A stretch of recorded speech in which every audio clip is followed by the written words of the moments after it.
For today's video, ituturo ko sa inyo kung paano ang tamang pag-setup ng payload generator ngayong 2023. So may iba kasi na nalilito kung hindi pa rin alam kung paano mag-setup ng payload generator. So ngayon ituturo ko sa inyo kung paano.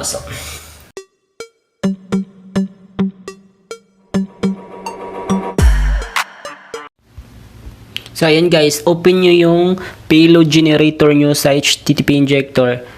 Tas ang tamang setup ng ngayong 2023 base na rin sa aking experience ay itong normal, tas ayan, connect, tas normal, then online host, user agent, tas uncheck nyo to, ayan, itong apat, online host, user agent, forward host, and keep alive. So ayan, yung itong mga naka-check sa baba, anuhin nyo na lang yan, gayahin.